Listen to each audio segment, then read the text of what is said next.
በበጎቹ መጥፋት እረኛው ተጠያቂ የሚሆነው ሲባል በዛ መልክ አዲስ ኪዳናችን ስላስቀመጠ በተለይ ዮሐንስ ወንጌል ላይ የላከኝ የአብ ፈቃድ ይሄ ነው ከሰጠኝ ስንት እንዳላጎድል ኮሜንት ላይ ጻፉልኝ። የላከኝ የአብ ፈቃድ ይሄ ነው ከሰጠኝስ ስንት እንዳላጎድል ጻፉ ኮሜንት ላይ። ያቺ እሺ ቀጥሉ። ቆይ ሲደጋገም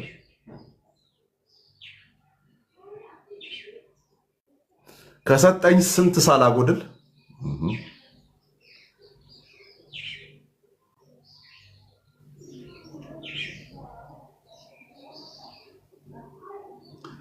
ጎስፕል መልሷል። ሊሊ መልሳለች። ከሰጠኝ እንኳን ስንት እንዳላጎድል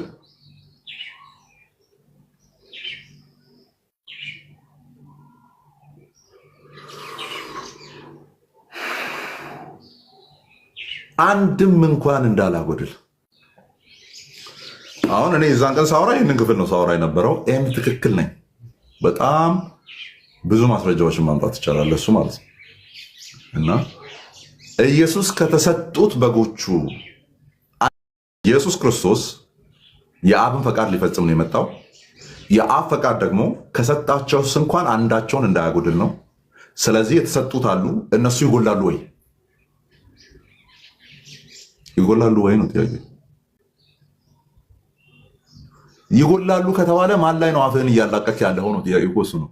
ለዛ ነው ኢየሱስን እንቅልፋም የሚያደርግ ኢየሱስን እንዝላል የሚያደርግ ኢየሱስን እንቅልፋም የሚያደርግ ትምህርት ነው ምን የሚለው በግ ነበረ ግን ጠፋ የሚለው ትምህርቱ ያነጣጠረው የጠፋው ግለሰብ ነፃ ፈቃድ ላይ ሳይሆን የኢየሱስ ክርስቶስ ችሎታና የአብ ፈቃድ ላይ ነው የሚያነጣጥረው። ስድቡ እዛ ላይ ነው የሚያነጣጥረው፣ ሰውየውን አይደለም የሚነካው።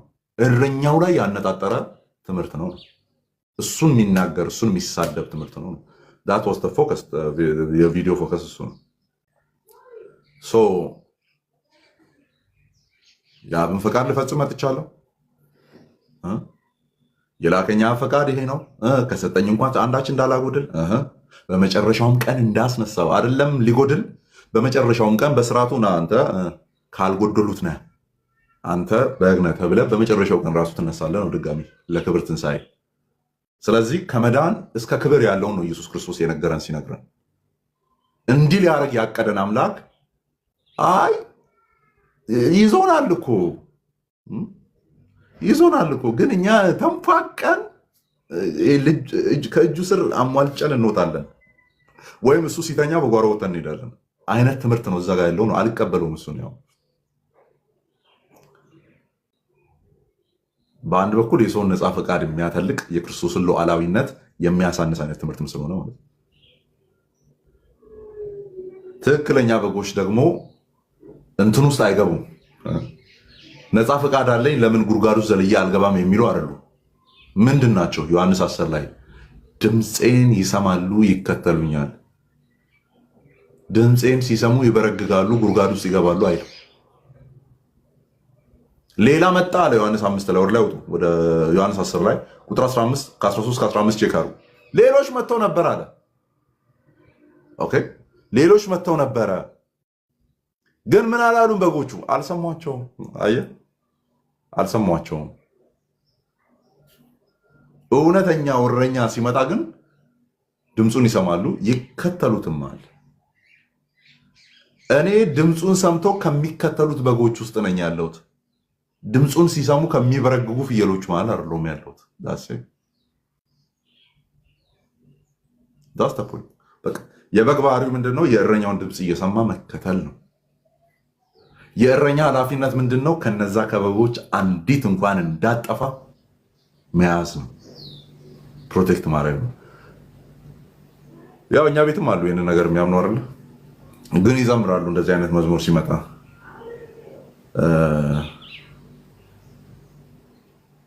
ዛሬን ይዞ ነገን አይለቀኝም፣ ወጣ ብሎ አያባርረኝ፣ ተመችቶኝ ኖራለው በቤቱ ተሸክሞኝ ያሰፊው ትዕግስቱ ለዘላለም ነው ለዘላለም ነው ለዘላለም ነው ለዘላለም ነው ሲወድ ጌታ እስከ መስቀል ነው። ይህን ይዘምራሉ። ላይጠላ ነው እና ጠልቶ ነው ጋር ነው የሚልክም። ከዛ እዛ ቪዲዮ ላይ ቆይ አሮ ነው በጣም አድካሚ የሆነ ቪዲዮ ነው። አንድ መምህር ሰርቶብኛል ነው ይሄን ቪዲዮ ታቀርቡ ልመልስለት አልመልስለት እያልኩ ነው ያለሁት። መሀል ላይ ምን ይላል? እንደዛ እያሉ በኃጢአት ተመላለሱ ችግር የለውም እያሉ ያስተምራሉ። ሎቱ ስባት እያለ ነው ቪዲዮ የሰራብኝ።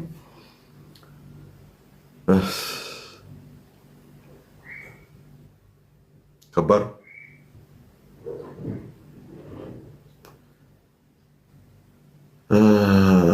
አላህ ይወዳል አይደለም? እኔን አንተን አይወድህም። ሙስሊሞችን ያስቁኛል። ያ ፈላጊ መሃሪ ኢየሱስ ወዳጄ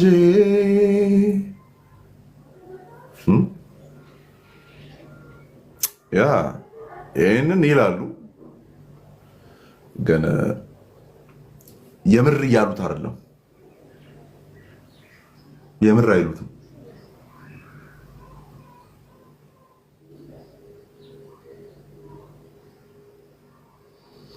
ሰው ሳያውቀኝ ቀድሞ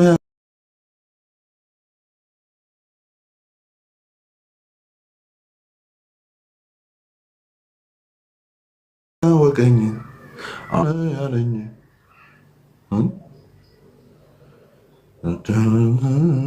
ታንኩበት እግዚአብሔር ነው። ጥለህበት ከዛ ቃሉን በላ ነፍስህን ጥለህበት ከዛ ሸመጠጠ። ሰው ሳያውቅ ቀድሞ አወቀና ከዛ አላቅም አለ መልሶ አላቅም ስቀልድ ነው አለ። ወይ አዘምሩ። እንደዚህ አይነት እምነት ያላችሁ ሰዎች እንደዚህ አይነት መዝሙሮች እንዳዘምሩ አትዘምሩ። እንደዚህ አይነት መዝሙሮች ያ ስለዚህ እያወራን ያለ ነው ከዛ አንጻር ነው። የአብ ፈቃድ ይፈጸማል። የአብ ፈቃድ ስለተፈጸመም ጭምር ነው ከሙታን ኢየሱስ ክርስቶስን ያስነሳው። የጎደለ ነገር ቢኖር አያስነሳውም ነበረ። ያ የጎደለ ነገር ቢኖር የለም። በክርስቶስ በኩል ምንም የጎደለ የአብ ፈቃድ ተብሎ የሚጎደል ምንም ነገር የለም። ሁሉንም ፈጽሞታል። ለዛ ነው ተፈጸመ ያለው። እሱ ተፈጸመ ሲል የጎደለ ነገር ቢኖር አብ ከላይ ምን ይላል? ይቀጥላል ነው የሚለው የነበረው። አላለቀም ነበር የሚል የነበረው። ያላለቀ ነገር ቢኖር አብም ተቀበለው ያንን በስርዓቱ። ልክ ነህ ጨርሰሃል። ከጨረሳቸው ነገሮች ውስጥ አንዱ ምንድን ነው? ከሰጠኝስ እንኳን አንዳች እንዳላጎድል በመጨረሻውም ቀን እንዳስነሳ የላከኝ ፈቃድ ይሄ ነው። ይህንን ነው ሳውራ የነበረውና ሌላ ነገር ሲናገሩ ነበር። ይናገሩ እንግዲህ የቪዲዮ አይዲያ የጠረራቸው ሰዎች በብዛት አሉ እና እንዲህ ቆርጦ ያወጡና የሆነ ቪዲዮ ይሰራሉ። ኤኒዌይስ እሺ፣ ፋይናሊ ምንድን ነው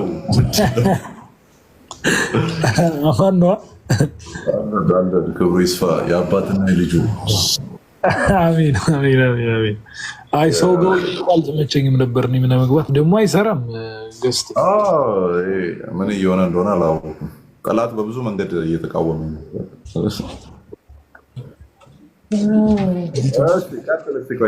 ሌሎቻችሁ ምናምን ታፕታፕ አድርጉ ምናምን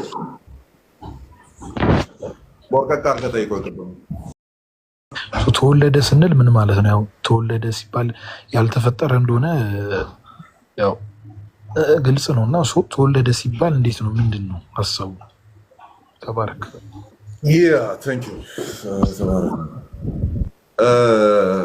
ከማርያሙን እናውቀዋለን እንዳልከው ነው። ያኛው ግን ጀስ ማርያም ላይ የምናየው አይነት ነገር አይደለም። ፊተኛና ኋለኛ ቀዳሚና ተከታይ ምናምን በሚለው ሴንስ አይደለም። ለምሳሌ ሞር ዌስተርኑ የሚፈታበትን መንገድ ነው የምነግርህ። ዌስተርን ክርስቲያኒቲ ማለት ነው፣ ፕሮቴስታንቱ ካቶሊኩ ያለበት ክርስቲያኒቱ የሚፈታበት ያንን ኤክስፕሌን የሚያደርግበት መንገድ ማለት ነው። እና ለምሳሌ ትላንትና አሮ ነው ድሮ እንመሳሰል ነበር። አሁን እየወፈርኩ መጥቼ ምናምን እና ፋዘር መመሳሰላችን እየጠፋ ነው እና እንደዚህ ነው የነበርነው። የአባቶች ቀን ነበረ። ያው እኛ ጋር በጣም ፍቅር ለመግለጽ ምናምን ስጋ ምናምን ነው የምንቆርጠው፣ ስጋ ነው የምንቆርጠው። እና ኤኒዌይስ በእኔና በሱ እንደዚህ እንትን ለማለት ይመቻል ይመስለኛል። በእኔና በሱ መካከል ጄኔቲካል የሆነ አይደንቲቲ አለ አይደል? የእሱ የሆነ ነገር እኔ ጋ አለ አይደል? እስካት እየሰማሁ አላቋርጥ ብዬ አሁን በሰውኛ ሲሆን እሺ፣ እየሰማ ከሆነ ሚታል መስማትን ነው ማውቀት ፈለኩት። ያ እና በፋዘር እና በእኔ መካከል ኮመን የሚያደርገን አሁን ለምሳሌ ምናልባት ፈገግታችን ምናምን እና የሆነ ጆሮችን ምናምን እንደዛ አይነት ነገር በተለይ እንደዚህ እዚህ አካባቢ ምናምን እሱ ነው መስለው አይነት ነገር እና ከሱ የተቀበልኩት ነገር አለ። ያ ከሱ የተቀበልኩት ነገር የሱ ያደርገኛል አይደለ? የሱ ያደርገኛል ወይም የሱ ላይን ውስጥ እንድገባ ያደርገኛል። ዳስ ዘ ፖይንት። በሰውኛ ካየነው እሱ ይቀድመኛል፣ ለኔ ተከትዬ ነው የመጣሁት። በሰውኛ ደግሞ ማታየው አሁን እዛች ፖይንት ላይ ልምጣለህ። ኢቨን በሰውኛ አድርገን አምጥተነው እንኳን ነገሩ የምንረዳበት መንገድ አለ። ምንድነው እሱ? ያንን ጄኔቲክ ላይን ሰጥቶኛል። ሰውነቴን ግን የሰጠኝ እሱ አይደለም ማለት። ለምሳሌ ሰው በመሆን ደረጃ ይቀድመኛል። ሰው ሎጂካል አታርጎ ይላል አንድ ሙስሊም አለ እኮ። ሎጂክ የሚባለው ነገር እናንተ ቤት በአፍጢማ ስለተደፋች እኮ ነው። አታውቅም ሎጂክ ምን እንደሆነ። አርፈህ ቁጭ በል፣ አለዚያ ግባና እዚህ ታወራኛለህ። በሎጂክ አትመልስ ይላል እና የኔ መጽሐፍ ሎጂካል ነው እንዴ? አይደለም። ሶ the point is ሰውነቴን አልፈጠረም አባቴ አይደለ? ሰውነቴን አልፈጠረም፣ ሰውነቴን አላስገኘውም። ግን በጊዜ ምን ይላል? ይቀድመኛል አይነት ነገር ማለት ነው። ወይም ከሱ ነው የመጣው ስመጣ። ከሱ ስመጣ ግን አሁን ያለኝን ፊዚካል ይዤ መጥቻለሁ። በጊዜ ከሱ ኋላ ነኝ፣ በጊዜ እሱ ይቀድመኛል። በሰውነት ግን ሁለታችንም አንድ ነን አይደለ? እሱ ጋር ያለው ሰውነት እኔ ጋር አለ። ኦር እሱ ጋር በጊዜ ስለቀደመኝ የሚቀድም ሰውነት የለውም። በጊዜ ቀድሞ ስለመጣ የተለየ ሰውነት የለውም። ሰውነቱ አንድ ያደርገናል ነው። ኢቨን በሰውኛ ደረጃ መቀዳደም ቢኖርም አይ ቲንክ እሱ 60 ምናምን ዓመቱ ነው፣ እንደዛ 60 ምናምን ወደ 70 ምናምን እየጠጋ ነው እሱ። እኔ 30 ነኝ። በማዕከላችን ወደ 30 40 ዓመት ምናምን ጋፕ አለ እንደዛ። ግን 30 እና 40 ዓመት ጋፕ ማይነካው ነገር ደግሞ አለ መሀላችን ላይ ሰውነት የሚባል ኢቨን መቀዳደሙ በሰውኛ መቀዳደም የሚባለው ነገር መጥቶ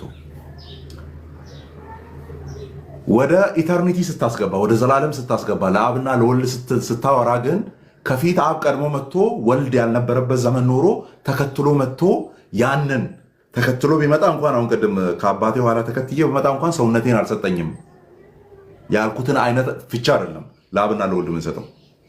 ኢተርናሊ ኮ ኤግዚስት ያደርጋል። አብ ያልነበረበት ጊዜ የለም፣ ወልድ ያልነበረበት ጊዜ የለም፣ መንፈስ ቅዱስ ያልነበረበት ጊዜ የለም። ታዲያ ምንድናት እችኛዋ ከአብ ይወጣል ወልድ የምትባለዋ ሲባል ቅድም ከአባቴ ወጥቼ ምን ተብዬ ተጠራው? እኔና አባቴን ኮመን ያደርገው ነገር ወይ አባቴ ለእኔ ያልሰጠኝ ነገር ማለት ነው። ቀድሞ መጥቶም እንኳን ያልሰጠኝ ነገር ከሱ በወጣ እንኳን እሱ ያልሰጠኝ ነገር ብለን የጠራ ነው። ምንድን ነው? ሰውነት አይደለ? ሰው መሆን ሰውነቱን አይሰጠኝም እሱ። መወለድ የሚለውን አስፔክት ስናወራ ምንን እያወራን ያለ ነው? ከጊዜ አንጻርም አይደለም እያወራን ያለ ነው። ልጅ እንደ አባቱ አምላክ ነው ወይም አማን እንደ አባቱ ሰው ነው አይደለ? አማን እንደ አባቱ ሰው ነው። ልጁ እንደ አብ አምላክ ነው የሚለው የምታወራበት ነው። አስፔክቱ እንደዛ ነው። ተወለደ ስንል የአብ ባህሪ በሙሉ ልጁ ጋር አለ። ኢሴንሻል የአብ ኔቸር ልጁ ጋር አለ። ኢሴንሻል የአብ ኔቸር ምንድን ነው? ወይም ኤሰንስ ብለን ኢሴንሻል የሚለው ኢሴንስ የሚለው ማለት ወይም ማንነት። አብ ምንድን ነው? ማንነቱ ምንድን ነው? አምላክ ነው። ሁሉን የሚያስገኝ ነው። ያ ባህሪ አለ ልጁ ጋር። የአባቴ ባህሪ ምንድን ነው? መብላት ነው። የአማን ባህሪ ምን ሆኖ ተገኘ? መብላት ነው። መብላቴን የሰጠኝ እሱ ነው? አባቴ ነው መብላትን የሰጠኝ? አይደለም። የአባቴ ባህሪ ምንድን ነው? መተኛት ነው። የአማን ባህሪ ምንድን ነው? መተኛት ነው። የአባቴ ባህሪ ምንድን ነው? መራመድ ነው። ባይዞ አረማመዳችን ይመሳሰላል። ይሄና የፋዘር እንዲህ የሆነ ሞንደል እያለ ነው የምንራመደው ሁለታችንም። የአባቴ ባህሪ ምንድን ነው? መራመድ ነው። የልጁ አማን ባህሪስ መራመድ ነው። በአጭሩ ከአባቱ የሚያጎለው ምንም ነገር የለውም የሚለውን ነው የምናወራው አይደለ? መወለዱን ስናወራ ከኔ ጎን ኦኬ። ሰው በእኛ አስፔክት ተደርጎ ባህሪ ሲወራ ፋንክሽናል የሆኑ ነገሮችን ነው የምናወራው። ከእግዚአብሔር አስፔክት አድርገን ባህሪዎችን ስናወራ ዘላለማዊነቱ፣ ሁሉን አዋቂነቱ፣ በሁሉ ቦታ መገኘቱ፣ ዓለምን ማሳለፉ፣ ዓለምን በዚህ ሰዓት ራሱ ፕሮቪዴንሻል የሚያዙ በስልጣኑ ቃል ሁሉ እየደገፈ ስለሚል እነዛ ባህሪያትን በሙሉ ከአባቱ ነው የሚያገኘው። ማግኘት ሲባል ግን ያልነበረውን ይሰጠዋል አይደለም። በሰውኛ ሲሆን አዎ እኔ አልነበርኩም በአባቴ በኩል መጣው ምናምን ነው የሚባለው። ይሄኛው ግን ለዘላለም ኮኤግዚስት ስለሚያደርግ ኦኬ፣ ለዘላለም ኮኤግዚስት ስለሚያደርግ በዚህ ልምጣለን። አይ ቲንክ ይችኛዋ በጣም አሪፍ ናት።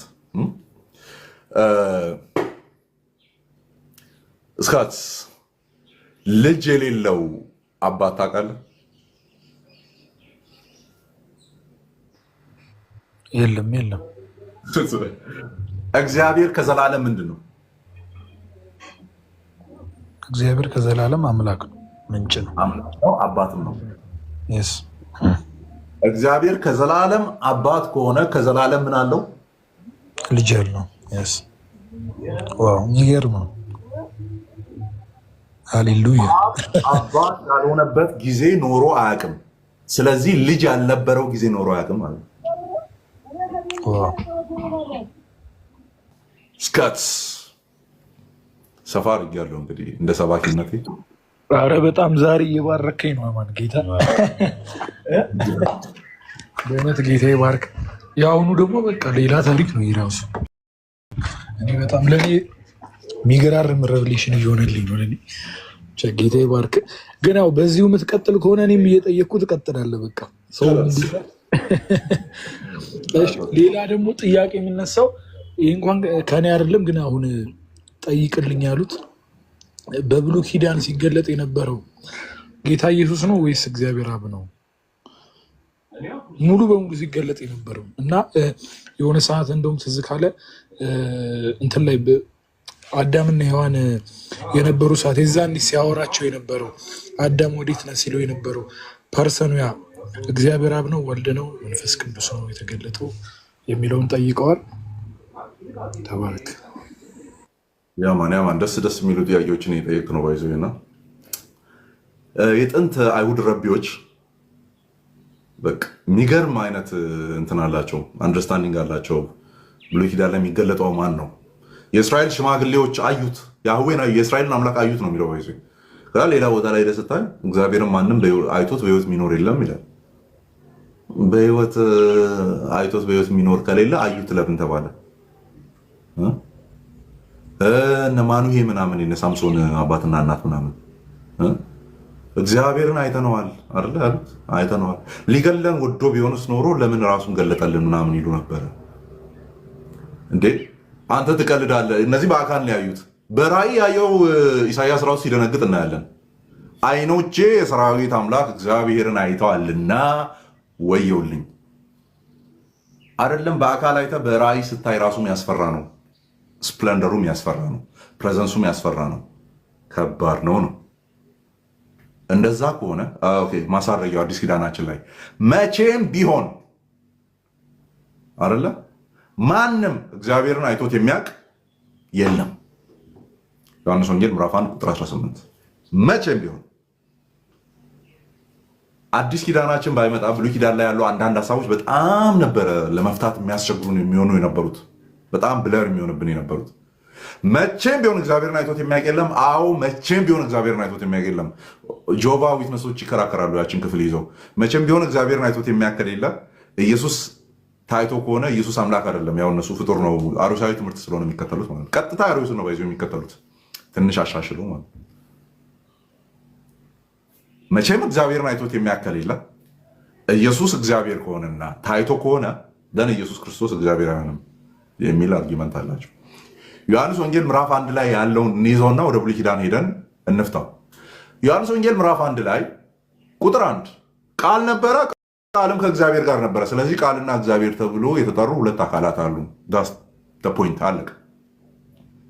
ደን በቃል በኩል ሁሉ ተፈጠረ፣ ከተፈጠረውም እንኳን አንዳች ያለ እርሱ የተፈጠረ የለም።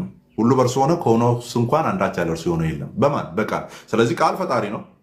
ደን ከማን ጋር ነበረ? ከእግዚአብሔር ጋር። ማን ነው እግዚአብሔር እየተባለ ያለው? አብ። በምን እናውቃለን? ታች ወርድና በአባቱ እቅፍ ያለ አንድ ልጁ እርሱ ተረከው ይላል። እላይ ምን አለ? ቃል ከእግዚአብሔር ጋር ነበረ አለ። ታች ወርዶ ምን አለ? በአባቱ እቅፍ ያለ አለ። ስለዚህ ቃል ከእግዚአብሔር ጋር ነበረ። ምን አይነት ሪሌሽን ነው ሲባል የአባትና የልጅ ሪሌሽን ነው። እኛ ጀማ ስንሰበሰብ ምናምን የምንቀመጥበት አይነት ሪሌሽንሽፕ አይደለም። እቅፍነት ሲባል ጭኑ ላይ ተቀምጧል አይደለም። የአባትና የልጅ ቁርኝት ያለው ከመች ከመጀመሪያው። ኦኬ አባትን ነው እግዚአብሔር ብሎ የጠራው፣ ልጅን ነው ቃል ብሎ የጠራው። ያ ክፍል ቃልን ነው ሁሉ ፈጥሯል ያለው። ኦኬ ስለዚህ ሪሌሽንሽፕ ነበራቸው። ስለዚህ አንድስ እንኳን እግዚአብሔርን አይቶ የሚያውቅ የለም ተብሎ ዮሐንስ ወንጌል ምዕራፍ 1 ላይ ሲነገር ማን ነው አልታየም እየተባለ ያለው? እስካት ኦርደሩን ተከትለኝ ከሆነ ቃልም ከእግዚአብሔር ጋር ነበረ።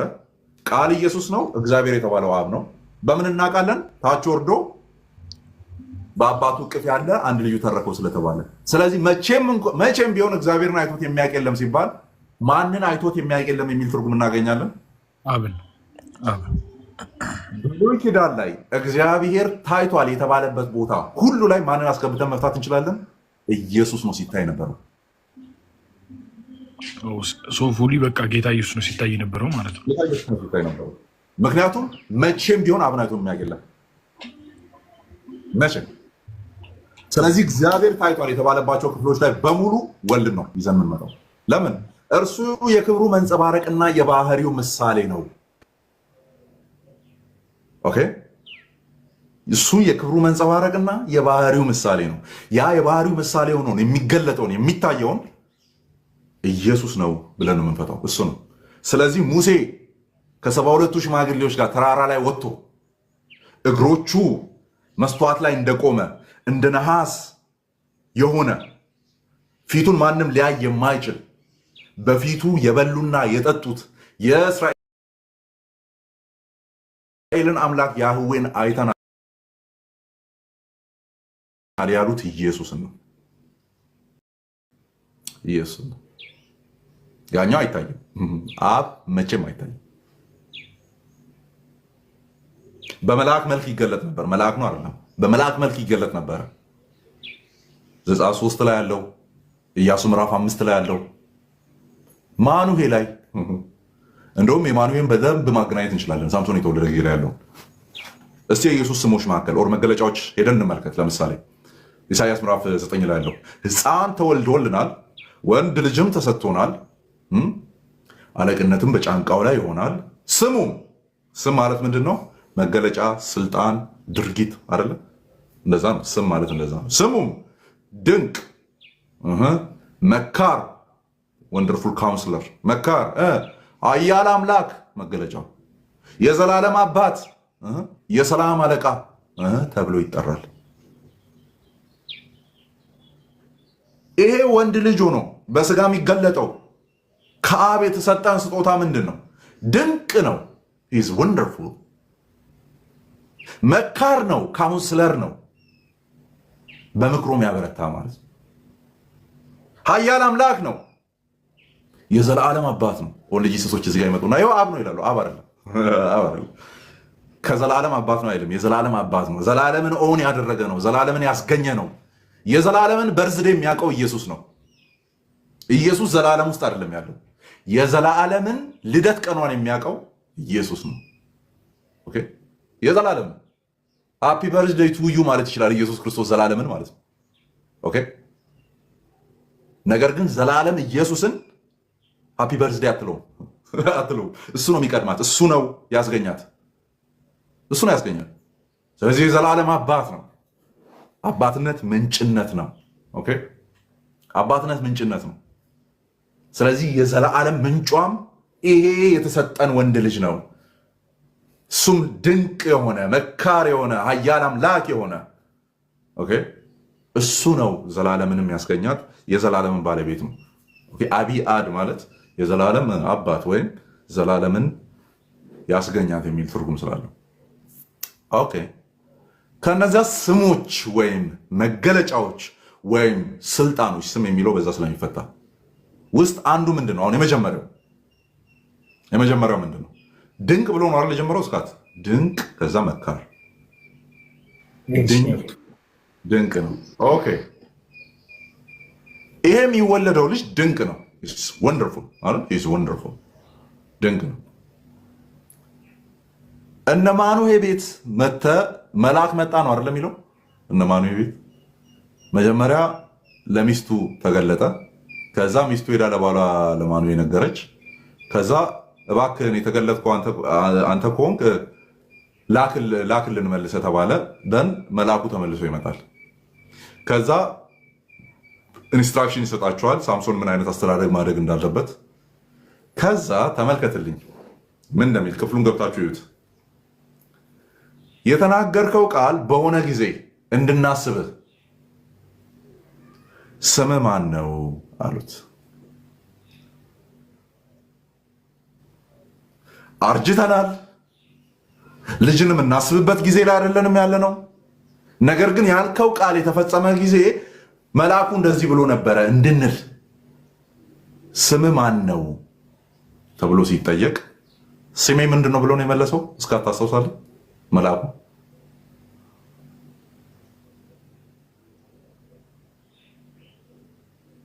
አለ እስካት ሚዩት ላይ ነው። ስሜ ምንድን ነው ብሎ ነው የመለሰው ማኑሄል የጠየቀው? እስካት የለም። እሺ ስሜ ድንቅ ነውና ስለምን ትጠይቀኛለህ? ዋት ስሙም ድንቅ፣ መካር፣ ኃያል አምላክ፣ የዘላለም አባት፣ የሰላም አለቃ ተብሎ ይጠራል። እዚህ ጋር ስሜ ድንቅ ነው፣ ወንደርፉል ነው ስሜ ያለ። ስለዚህ ይላሉ የኛ ነገረ መልኮት ምሁራን በተለይ ዌስተርኑ ላይ ማለት ነው the special angel of Yahweh is Yahweh himself። የእግዚአብሔር ልዩ መልእክተኛ መልአክ ራሱ እግዚአብሔር ነው። አባቶችን በዚህ መንገድ በደንብ አስቀምጠዋል። ባይዞ በደንብ ነው የቤተክርስቲያን አባቶች ያስቀምጡት። በተለይም ዘጸአት 3 ላይ ያለውን፣ ኢያሱ 5 ላይ ያለውን ያዕቆብን የተገናኘው መልአክ አይደል? የባረከኝ መልአክ፣ የአዳነኝ መልአክ እያለ ያዕቆብ የሚጠራው እሱ ራሱ ኢየሱስ ነው። የቤተክርስቲያን አባቶች በዛ መልክ ነው የፈቱት። እኛም እናምናለን እንደዛ ነው። እሱ ነው ስሜ ድንቅ ነው አለ። ያ የተገለጠው መልአክ ብቻ ቢሆን ኖሮ መስዋዕት አይቀበልም ነበረ አይደለ? መስዋዕት አቀረበ አይደለ?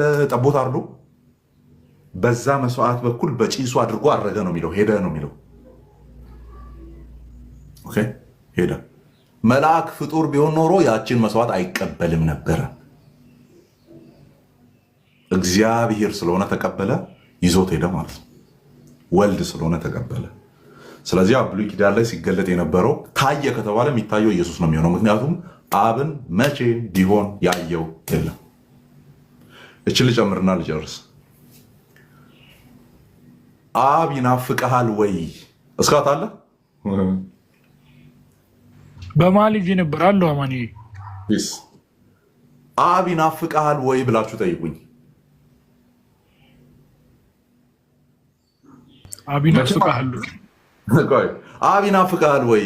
እሺ ተጠየቁ። ግን ቃሉ ነግሮኛል፣ መቼም እግዚአብሔርን አይቶት የሚያውቅ የለም። ኤንድ አብን ወደፊትም ታዩታላችሁ ተብሎ የተነገረን ነገር የለም። አብን ማየት ይናፍቅሃል ወይ ብትሉኝ የኔም መልስ ስሙ። ያው ቆርጦ አውጥቶ ለሌላ ዓላማ እንደሚጠቀሙ ታውቃለሁ። ግን ያው ማምነው ስለሆነ ልንገራችሁ፣ አብ አይናፍቀኝም፣ አይናፍቀኝም። ለምን? በልጁ ፊት ላይ ሙሉ የአብን ክብር ስለማየው። ዳሴት የክብሩ መንጸባረቅና የባህሪው ምሳሌ ነው። ልጁን ያየ አብን አይቷል ተብሏል። ስለዚህ ኢየሱስን ካገኘው አብን አግኝቼዋለሁ። በግሌ ተገለጥልኝ አልለውም። ለምን? ሙሉ በሙሉ አባቱን የሚወክል ሙሉ በሙሉ የአባቱ ክብር ያለው አብን ሙሉ በሙሉ መተረክ የሚችል። ስለዚህ መንግስት ሰማያት ስገባ ሲኑን እንደዚህ ያዙት። በር ተከፈተ፣ ገባችሁ መንግስት ሰማያት። ማንም ፍለጋ ነው የምትሄዱት? የኢየሱስን አባት አብን ፍለጋ ነው የምትሄዱት? ልጁን ራሱን ፍለጋ ነው የምትሄዱት? አይገርምም? ሚናፍቀን እሱ ነው። ለምን? በልጄ በኩል ታዩኛላችሁ ብሎ ምዕራፉን ስለዘጋ አባትን ፍለጋ አይደለም እንሮጠው፣ ልጁን ፍለጋ ነው እንሮጠው። በእርሱ የመለኮት ሙላት በሙሉ በሰውነት ተገልጦ ይኖራል፣ በስጋ ተገልጦ ይኖራል። በስጋ የተገለጠው ክርስቶስ ኢየሱስ እርሱ የመለኮት ሙላት ስላለበት ሌላ ፍለጋ መንፈስ ቅዱስ ይህን ያለው ፍለጋ አንሄድም። የመለኮት ሙላት ያለበት ልጁን ፍለጋ ነው የምንሄደው። ከእኛ ጋር ህብረት ያደረገ ከእኛ ጋር በስጋና በደም የተዋሃደ እኛን የሆነ ከኃጢአት በቀር ለዘለዓለም እያየ ነው እንሄዳለን። ካን ኢማጂን ዳት አንድ ፀጉር ያለው፣ አንድ አይን ያለው፣ አንድ ፂም ያለው፣ አንድ ቁመት ያለው፣ አንድ ደረት ያለው፣ አንድ የሚራመድ የሚቀመጥ የሚነሳ ያ አካል አንተን ያስገኘ አምላክ ነው። ለዘላለም እያየኸው ትኖራለህ። ክርስትና የሰጠ ትልቁ ተስፋ እሱ ነው። በጉን ያዩታል። ራእይ ላይ እሱን አይደለ? ስሙም በግንባራቸው ላይ ይሆናል፣ በጉንም ያዩታል። በጉን ልታይ ነው የምትሄደው? እኔ እሱ ነው ይናፍቀኝ። አዳም እደርስበታለሁ። እንደውም በቀጠሮ ነው እሱን ማገኘው፣ አዳምን ማለት ነው። ቀጣይ ሳምንት ሮብ፣ አንተን ሮብ ነው ማገኘው። ቀጣይ ሳምንት ነው ምለው። ጳውሎስን ሐሙስ ምናምን፣ ሐዋርያቱን ዓርብ ዕለት ምናምን። ዴይዋን ላይ ማንን ታገኛለህ? ከማን ጋር ውለህ ታድራለህ? ከማን ጋር ታሳልፋለህ? በጉን ብቻ አሳዩኝ። የተበሱ እጆቹን አሳዩኝ። የተቸነከሩ እግሮቹን አሳዩኝ። በዚህ ቀዳዳ ነው ሾልኬ የመጣሁት። በነዛ በተበሱ እጆች ውስጥ ነው አልፌ የመጣሁት። አሳየኝ፣ እጅህን አሳየኝ። አንተን ነው ማየት ፈልገው። በቃ ውዬ ማድረው ልክ የዮሐንስ ደቀ መዝሙሮች ከእርሱ ጋር ዋሉ ነው አይደለም የሚለው። ሊያገኙት መጡና ከኢየሱስ ጋር ዋሉ ነው የሚለው። ከዛ እውላለሁ። ዴይዋን ለእኔ ብቻ ነው ሪዘርቭ የተደረገው። ከእሱ ጋር ነው ሙለው። ነፍ የምጠይቃቸው ነገሮች አሉ። አሁን ማይገባኝ አንዳንድ ቴዎሎጂካል ጥያቄዎችም አሉ ማይገቡኝ ምናምን። አንዳንድ ፕራክቲካል ነገሮች አሉ፣ ምድራችን ላይ የሚሆኑ ነገሮች። ለምንድን ነው ዝም የምትል የነበረው ምናምን። ብዙ የምጠይቃቸው ጥያቄዎች አሉ። አይ ቲንክ ፊቱን ሳየው ደግሞ ምረሳ ይመስለኛል። ቀጥሎ እንደዚህ አይነት ነገር ስለሌለ የቀደመውን ነገር አታስቡም ስለተባለ አዶ ነው እንዴት አስቤ ላወራ እንደምችል አላውቅም። አብን አናይም ወደፊትም በልጁ መልክ ላይ አብን እናያለን። አባትና ልጁ እያልን ማለት ነው። ያ ልናይና አፍቀናል እያለን እንዘምራለን እስከዛ ማለት ነው። እሺ እስካት አይ ቲንክ ጨርሰናል። አሁን ስልኬ ከመፈንዳቷ በፊት ልዝጋ። ዛሬማ የጨለማ ዓለም ፈንድቷል። ከባድ ግሬስ ነው የተገለጠው። በእውነት ጌታ ይባርክ። አማንዬ ልትወጣ ነው መሰለኛ። ያ አይ ለወጣ ሳይሆን ስልኬን ቻርጅ ላይ ማድረጌ ስቲል ቻርጁ እየቀነሰ ነው ያለው። 78 ገብቷል። ከ89 ነው እየቀነሰ ያለው። በጣም ግሎ ነው ያለው። እኛ ጋር ስለሚሞቅ እንትን ይላል። እኩል ስልኩ ይግላል። ታውቃለህ አይደል? አይፎንም ሳምሰንግም ይግላል። አየሩ ሲሞቅ ይሞቃል፣ አየሩ ሲቀዘቅዝ ይቀዘቅዛልና እንዳይጎዳው እየፈራሁ ታውቃለህ። በቃ የምትወጣ ከሆነ ችግር የለውም። ካልወጣ ግን አለው መርቅላለሁ። ችግር የለውም። አያሳስብም። እኔ እኮ አንተን ሳወራ የጥያቄ ማት እየገባልኝ ነው ዛሬ። አለዛ ማታ እንቀጥላለን። አያሳስብም። የመጨረሻ ጥያቄ አንድ ላይ እንድትመልሰው ማለት ነው። ጌታ ኢየሱስ ብዙ ጊዜ ሲያወራ ምናምን ከአብ የተሰጠኝ እያለ እና እንደውም የሆነ ጊዜ ዮሐንስን ነው አይደለ በቀኝና በግራ አስቀምጥልኝ ብለው ከዛ ይሄ ደግሞ አብ ካልሰጠሽ በቀር አይሆንም ምናምን ነገር ያላት አለ። ከዛ በስተመጨረሻው ደግሞ ኢየሱስ ክርስቶስ እርሱ ራሱ ላስገዛለት ይገዛል፣ ስልጣን ሁሉ ለእግዚአብሔር አብ አሳልፎ ይሰጣል ምናምን ይላል እና እሱን ሀሳብ ግልጽ አድርግልን ተብልሃል። ተባረክ። ጠበብ ስናደርገው የሚሆነው አንደኛ ቆሮንቶስ ምዕራፍ 15 ነው የሚሆነው ማለት ነው። አብ ራሱ ላስገዛለት ምናምን የሚለው እሱ ጋር ነው የሚሆነው ወይም እነዛ ደግሞ ደጋፊ ሀሳቦች ናቸው። ኢቨን ለመጨመር ያክል ሐዋርያት ሥራ ምዕራፍ 1 ላይ ያለው አብ በገዛ ስልጣኑ የወሰነውን ጊዜና ዘመናት እንድታውቁ ለእናንተ አልተፈቀደላችሁም። ይመሳሰላል። እንደዚህ አይነት ሀሳቦች እነሱን የያዘ ሆኖ ከዛ ወልድም እንትንም ሁለት ኢንዲፔንደንት ጥያቄዎች ናቸው እነዚህ። አሁን የሚገናኝበት ቦታ አለው፣ ግን ራሱን ችሎ ነው የሚፈታው።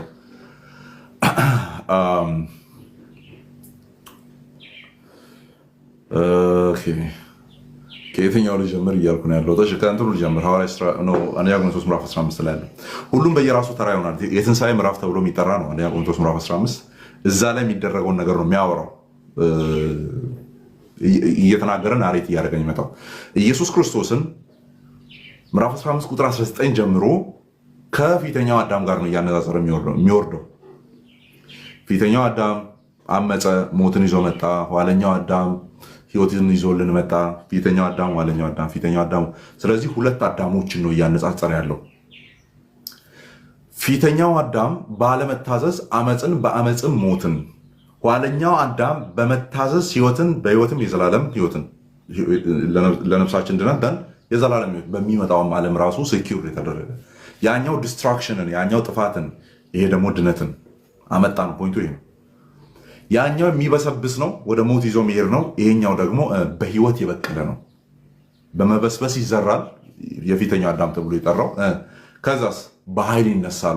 በክርስቶስ በኩል ያለው ደግሞ የማይበሰብስ ሆኖ ይነሳል፣ መንፈሳዊ ሆኖ ይነሳል ነው። መንፈስ ሆኖ ይነሳል ሳይሆን መንፈሳዊ ሆኖ ይነሳል። ወይም በአጭሩ ኢየሱስ ክርስቶስ አሁን ያለውን ሰውነት እኛም እንይዛለን ነው። የትንሣኤውን ሰውነት እንይዛለን። ግን ይላል እዛ ክፍል ላይ ሁሉም በተራው ይሆናል።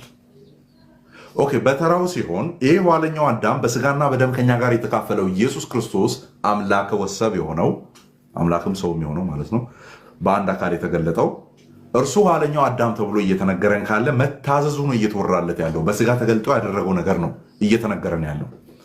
በስጋ ተገልጦ እያደረገ ያለው ነገር አንደኛው በአዳም የተበላሸውን ነገር ማስተካከል ነው። በአዳም የተበላሹ ነገሮች ምንድን ናቸው? አመፅ፣ ኃጢአት፣ ሞት።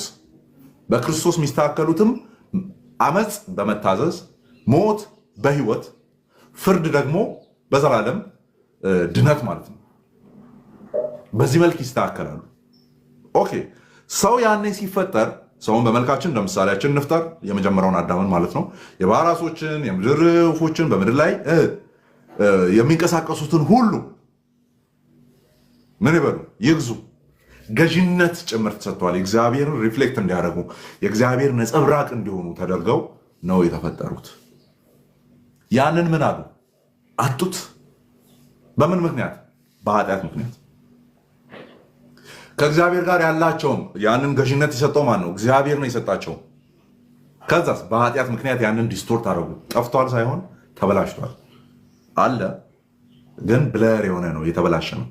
በክርስቶስ ያ ነገር ሪቫይቭ ይደረጋል፣ ሪከቨር ይደረጋል። በኋለኛው አዳም ማለት ነው። ባለመታዘዝ ያመጣ በመታዘዝ ይሄ ይስተካከላል። ግን በራሱ ጊዜ ይሆናል። እዛ ክፍል ላይ ነው የሚለው፣ በተራው ነው የሚሆነው። በፍጻሜው ይሄ ይሆናል። ኦኬ ደን ኢየሱስ ክርስቶስ ወደ ምድር ሲመጣ ቅድም ካነሳነው ሀሳብ ጋር ተመሳሳይ ነው ይሄኛው። አሁን ይገዛል የሚለው ሀሳብ የአብን ፈቃድ ልፈጽም መጥቻለሁ። ኢየሱስ ክርስቶስ ምድር ላይ በሚሰራው ነገር ላይ ዲፔንዳንት ነበረ በሆሊ ስፒሪት ላይ በመንፈስ ቅዱስ ነበር የሚሰራቸውን ነገሮች የሚሰራው። ለምን? በስላሴ ፈቃድ መካከል የፈቃድ መበላለጥ፣ መተናነስ፣ የፈቃድ መተላለፍ፣ ዲስቶርሽን የለም። ኦኬ። የአብን ፈቃድ ሊፈጽም ነው የመጣው። ያንን ነገር ስስቴን ሊያደርግ ነው መንፈስ ቅዱስ ምድር ላይ ያለው ክርስቶስ ኢየሱስን እሱ ላይ ዲፔንድ ሆኖ ነበረ። እኔ በመንፈስ ቅዱስ እነዚህን ነገሮች የማደርግ ከሆነ አይደል ኢየሱስ ክርስቶስ ሲል ነበረው። ያ ስለዚህ እንትኑ ገጥሟል ማለት ነው። ምንም ከመሀል ላይ የሚሰበር ነገር የለም። የአብ ፈቃድ ይፈጸማል። የልጁ ፈቃድ ያም ነው። መንፈስ ቅዱስን ያንን ነው የሚያጸናው። መሀል ላይ የሚበጠበጥ የሚባል ነገር የለም። ኦኬ። አሁን ግን ያንን ከዘላለም በፊት ያለውን አሁን ክርስቶስ ኢየሱስ በስጋ የተገለጠ ነው። በስጋ ከመገለጡ በፊት የነበረውን ያንን ከዘላለም የነበረውን የሶስቱን ዩኒየን ስንመለከት መልአክ ማይላክ የቀደመ የተከተለ ምናምን የሚባል ነገር አታወራለትም ነው። የለም በቃ እኩል ነው፣ ኮኤግዚስት ያደርጋል፣ ለዘላለም ያለ ነው ብለን እንፈታለን። ምድር ላይ ባለው አስፔክት ላይ ግን ከአባቱ የተቀበለው ነገር አለ። ማቴዎስ 28 ላይ ስልጣን በሰማይ በምድር ምን ብሎኛል? ተሰጥቶኛል። ማን? እኔ በስጋ የተገለጥኩት። በስጋ የተገለጡ እያወራ ያለው እሱ ስለሆነ እኔ በስጋ የመጣሁት በምድርም ስልጣን አለኝ በሰማይም ስልጣን አለኝ ተሰጥቶኛል ያለው። ኦኬ። ለምን ሲባል ኦኬ በምድር ላይ ላለ አገልግሎት ብቻ ነበር ስልጣን የሚያስፈልግ የነበረው። አሁን አያስፈልግም የሚባል ነገር የለም። በሰማይም የሚቀጥል ስለሆነ አሁን ሊቀ ካህናችን ነው፣ በሰማይም የሚቀጥል ነው አይደለም። አንተ ምድር ላይ ነበረ ሚሽንን ተቀብለ ይርኮ አሁን እዚህ ምን ሰራለህ አይነት ነገር የማይመጣበት ትልቁ ምክንያት ስልጣኑ በሰማይም በምድርም ያለ ስለሆነ። ኦኬ ሶ ከምን አስፔክት አድርገህ ታወራለታለህ ያንን ሲባል ሰው ሆኖ እንደ መምጣቱ አንደኛ ቆሮንቶስም እያወራ ያለው ዋለኛው አዳም ሰው የሆነው አዳም እሱን ነው እያወራ ያለው። ስለዚህ አሁን እግዚአብሔር ሁሉ በሁሉ ይሆን ዘንድ ይላል አይደል ሲዘጋው። አሁን እግዚአብሔር ታዲያ ጎዶሎ በጎዶሎ ነው?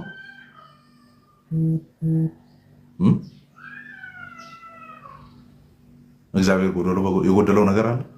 የለም። በሰው አስፔክት ግን የጎደለ ነገር አለ። በአምሳሉ ተፈጥሮ በገዥነት ተሹሞ ያጣው ነገር አለ። ማን? ሰው። ያንን መልሶ ደግሞ ሪቫይቭ የሚያደርገው ያንን መልሶ ደግሞ የሚያስተካክለው ማን ነው? ሰው። ምን አይነት ሰው? ዋለኛው ሰው፣ ዋለኛው አዳም። አሁን እግዚአብሔር ሁሉ በሁሉ እንዲሆን ሲባል ራእይ ላይም እንደተቀመጠው በጉ ብርሃን የሆነባት ምንም ይሄ ዓለምና መላው ስርዓቷ ነው የሚለው ራእይ ላይ የበጉ ሆናለች ይላል አይደል? በቃ አሁን ፕራይም ሚኒስተር እገሌ ብለህ የምትጠራው አይኖርም። በዛ ሰዓት ሎካል ገዢ እገሌ ብለህ፣ የቀበሌው አስተዳዳሪ እገሌ ብለህ የምትጠራው ማንም የለም። በጉና እረኛው ነው የምንኖረው። አለቀ። ብርሃን የሆነው ጌታችንና እኛ የእሱ ባሮች ነው የምንኖረው እዛ ጋር። አለቀ። ያ የፍጻሜው ፍጻሜ ተብሎ የሚጠራ ነው። አሁንስ ገዢዎች አሉ። ለዛ ነው የነገስታት ንጉስ የተባለው፣ የገዢዎች ጌታ የተባለው፣ የገዢዎች ገዢ የተባለው ለዛ ነው። አሉ ሌሎች ገዢዎች። አሁን ምን ይሆናል እያለ ነው የክፍል የፍጻሜው ፍጻሜ ላይ ገዢዎች የሚባሉት አይኖሩም። አንድ ስልጣናት ምናምን የሚባሉ አይኖሩም። ለምን? አሁን ሎካል ስልጣናት አሉ። አሁን እገሌ ብለህ ሀያላን ምናምኖች ብለህ የምትጠራቸው አሉ። እነዛ ተከፋፍሎ ምድር ላይ የመጡ ነገሮች ናቸው። መጨረሻ ላይ በጉ ብቻ ነው ያለው እዛ ጋር። አለቀ። በጉ ደግሞ ምንድን ነው እዛ ክፍል እየነገረን ያለው? ኋለኛው አዳም ነው። ሶ በኃጢአት ምክንያት የተበተነውን ያንን ስትራክቸር፣ በኃጢአት ምክንያት ከሰው እጅ የወጣውን ያንን ስትራክቸር ኋለኛው አዳም ሆኖ ፊተኛውን አዳም በመወከል ኋለኛው አዳም ሆኖ ያንን ሰብስቦ ያኔ ወደ ሰጠው አካል ሰው አይደለ አሁን እያደረገ ያለው ኋለኛው አዳም በሙሉ ያ ያጠፋውን ሰብስቦ ፊክስ ያደረግና ስልጣን፣ ምንጭ፣ መልክ ወደሚገኝበት ወደ እግዚአብሔር ያስረክባል። ዳስ የዛኔ እግዚአብሔር ሁሉ በሁሉ ይሆናል። ምን የለም፣ ሎካል ፕሮቪንስ የለም፣ ሎካል ምናምን የለም፣ አገራዊ ገዢዎች የለም፣ ቀበላዊ ገዢዎች የሉም። ሁሉ ይጠቀለላል፣ ሁሉ ቦታውን ይይዛሉ። ዳስ ቅድም አውርተን ነበረ። አብ ላከ ወልድ ተላከ ሲባል የማንነት መበላለጥ አለ ወይ? የለም፣ የለም። በላኪውና በተላኪው መካከል የማንነት መበላለጥ የለም። ታዲያ እኮ ላኪው ተላኪውን የላከው ለዚህ ጉዳይ ነው። ተላኪው ምን እንዲያደርግ? ስልጣንን በሙሉ በመጨረሻ የሚሻረው ማን ነው ብሏል? ሞት ነው ብሏል አይደለ? ሞትን ከገደለ በኋላ እሱ የመጨረሻው መጨረሻ ነው የሚሆነው።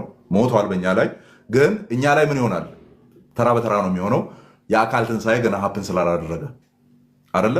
ስለዚህ ሙሉ ያንን ይጠቀልልና ወደ እግዚአብሔር ያመጣዋል ነው። ማን? በሰውነት የተገለጠው ኋለኛው አዳም የሆነ ወልድ ወይም ኢየሱስ ክርስቶስ። ሚሽኑ ከጅምሩ ምን ነበረ? የአባቴን ፈቃድ ልፈጽም ነው የመጣሁት። አሁን የአባቱ ፈቃድ ነው ወይ? ኃይላትን፣ ስልጣናትን በሙሉ ገዢዎችን ሰብስቦ እግዚአብሔር ሁሉ በሁሉ ይሆን ዘንድ ያንን አምጥቶ ወደ እግዚአብሔር መልሶ ሪስቶር ማድረግ የአብ ፈቃድ ነው ወይ? አዎ የአብ ፈቃድ ነው። የወልድስ ፈቃድ ነው ወይ? አዎ የወልድን ፈቃድ ነው። የመንፈስ ቅዱስ ፈቃድ ነው ወይ? አዎ የመንፈስ ቅዱስ ፈቃድ ነው። የዛኔ በቃ የምጠራቸው ሌሎች ቡድኖች አይኖሩም ነው። አይኖሩም።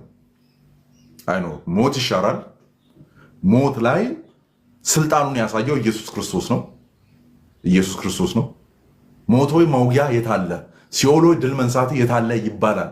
የሞቱትን ይዘህ ያስቀረኸው አሁን ተነስተዋል ለአካል ትንሣኤ። ሌሎችን ደግሞ ስትገል የነበረው ከዚህ በኋላ አትገልም። ለምን?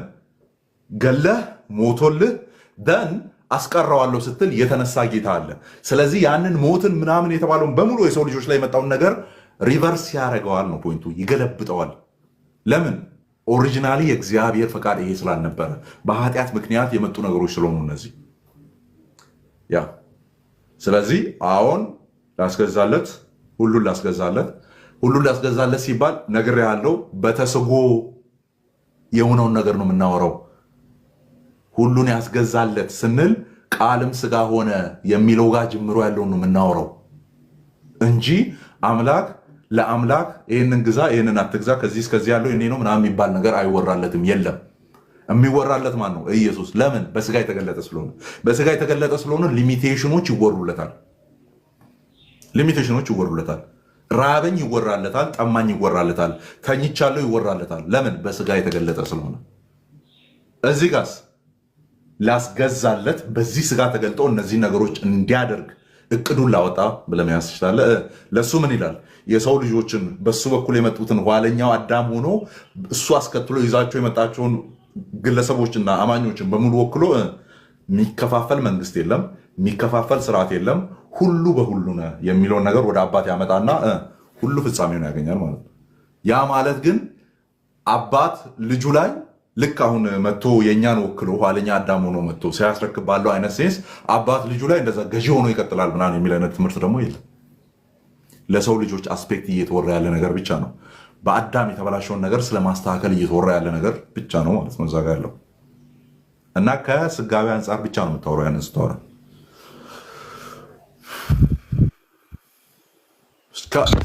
ዋው የሚገርም በኢየሱስ አንተን የራሱ በቃ እየተማርኩ ሆኖ ምሪ በጣም ጌታ ማርክ ስልክ ልትፈነዳ ነው መሰለኝ ዛሬ። አይ ተባረክ በቃ ውጣ። አሁን በጣም ብዙ ሰው እንግዲህ በዚህ ተምሯል ብዬ አምናለሁ። በተለይ እስልምና እምነት ላይ ያሉ ሰዎች አማንዬ በጣም ጸጋ ይጨምርል። ጌታ ሲባርከን በጣም ነው የምንወደው ሁላችንም። እንግዲህ በቃ ስትገባ እመጣለሁ። እኔም እናወራለን፣ እንጠያየቃለን። ጌታ ይረዳናል። ጸጋ ይብዛል። እወድሃለሁ በጣም አማንሻ። እሺ፣ እኔ አባት ሰላም ይብዛላችሁ። መልካም ቀን ይሁንላችሁ ሁላችሁም።